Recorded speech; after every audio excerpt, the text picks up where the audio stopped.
Good morning! Okay, so, yun nga, medyo nag-enjoy ako dito sa raw vlog na to. At gusto ko nga palang pakilala sa inyo yung katabi ko sa kama. Kapatid ko. Anyway, so, yun, nandito kami sa hotel. Siyempre, may kanya-kanya kami mga rooms and all. Nasa iba't ibang mga pwesto yung mga tao. Tingnan natin kung itsura ng view sa labas, okay? Ano mo? Ano itsura? Welcome to... Uy! Welcome to the construction site! Ari ko! Welcome to the construction site. Yun.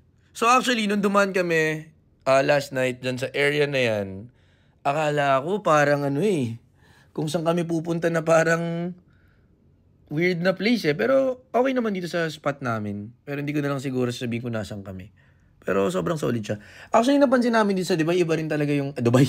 Sa Riyadh, iba rin talaga yung architecture, Nakita niyo yung architecture na yun. Sobrang iba. Parang kang nasa loob ng Star Wars. Oo nga, no? Hindi ko nakita. Grabe, sobrang kakaiba rin talaga siya Kaya lakarin yung gantong oras? Sobrang init. Kaya mong lakarin yun. Ako, hindi ko kayang lakarin yun. 50 degrees, labas ka. Tingnan mo kung kaya mo lakarin yun. Ibang-iba nga. Iba, di ba? Oo. Iba ka na Ne. 全くすごい違うですね。ほらほら! Tsaka wala masyadong traffic dito. Intense. Tsaka wala rin masyadong tao pag umaga. Actually, yung mga tao daw dito lumalabas, mga 9 PM pa. Tapos, yung mga malls, bukas hanggang 4 AM. Ganun ka wild. Sinarado na muna namin at napakainit. So, by the way, ito pala yung room namin. Sa mga hindi nakakaalam, hindi nakakita ng itsura ng isang hotel room. Nandito kami. So, yun yung mga gamit ng aking kapatid at mga camera. So, basically, yung brother ko kasi is actually a photographer from Japan. So, hinaram ko lang muna siya para mag-take ng photos dito habang nandito kami, no? So, ano pa bang mga gagawin namin today? Actually, hindi ko na rin alam pa. Pero, nisip ko nga kung ano pang pwede kong i-share sa inyo Pero siguro maya-maya na lang pagka gumalaw na kami. Opening ceremony, mamaya. Apex. Opening ceremony mamaya. Sige. Check na lang natin kung ano man. Okay, ako personally nag-enjoy ako sa ganitong type ng vlog. Parang paklik-klik lang, tas yun Tas G na agad.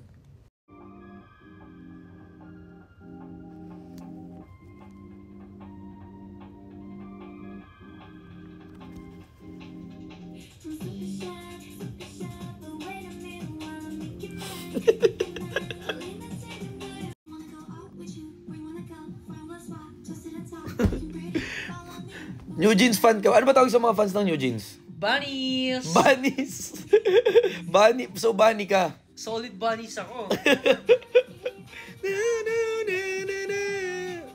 Ako, hindi ako fan ng New Jeans, pero lagi siya nakikinig dun Mas fan ako ng Blackpink, tsaka ng Big Bang. Tsaka ng Enhypen, gusto ko din yun. Tsaka yung, ano pa ba? Actually, yun lang. Lahat ng gusto mo, mga ano na yun. Mga luma na. Pero, wala na, hindi na ako new generation. Pero guys, ang pinapakinggan ko talaga, Ryan B! Pakinggan nyo yun, sobrang lupit nun. Hindi ko siya naiintindihan, pero Chinese hip-hop. Pero wala lang, vibe ko lang talaga yung kanta na yun. Hindi ka tayo makaka-copyright dito? Teka lang, pause mo ka muna yan, may tatanong ko sa'yo.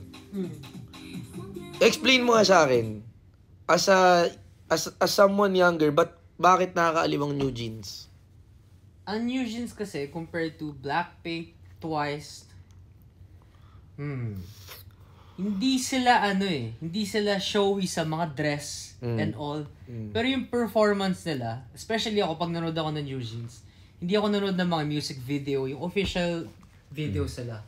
Gusto ko live performance kasi ang galing nila. Doon sila sobrang galing, oo. Pero bakit? Sobrang galing naman ng Blackpink mag-live ba? Maganti, makadamit nila.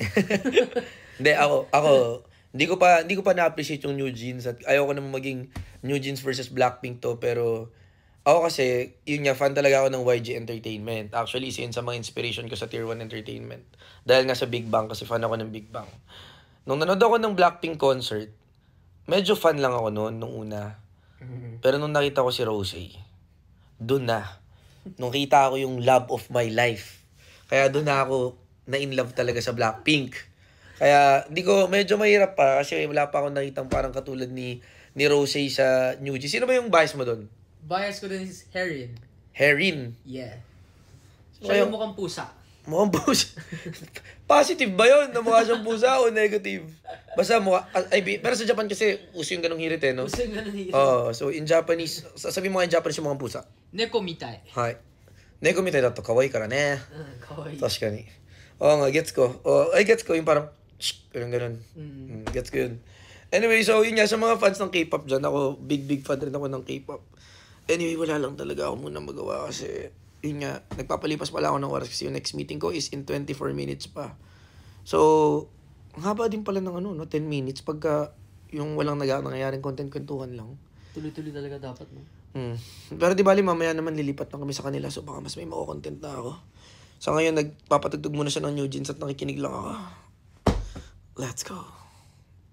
Kasi pinaka nasa event place tayo, no? Ha? Today. Ready Siyempre. Daming gamit. Esports World Cup to eh. Kailangan makapture na maayos. Sobra. Ayos na lang ng buhok. Okay na. Konti na lang. Keep ko na lang to. Uso to dito eh. Let's go. Katamad mag-ayos. Ang init kasi. Yun yung part na medyo mahirap eh. Sobrang init. Parang na-imagine ko pa lang na lumabas. Parang napapagod na ako. So yun. Kailangan na mag-ayos. Let's go. Ganyan ka-ayos yung... Grabe ayos ng luggage ko. Shoes ko. Ayun. Nakatawa na. Yeah. TikTok ko na lang. Mas okay pa rin. Grabe Grabe naman to. Focus muna ako. Ano yun? Ano tawag dyan? 70-20 na lens. Zoom lens. Okay. So kahit kaano kalayo yan, kaya ko i-picturean. Sige. Galingan mo, kapatid. Okay. Ano ba to? Kailangan ko iangat pa yata.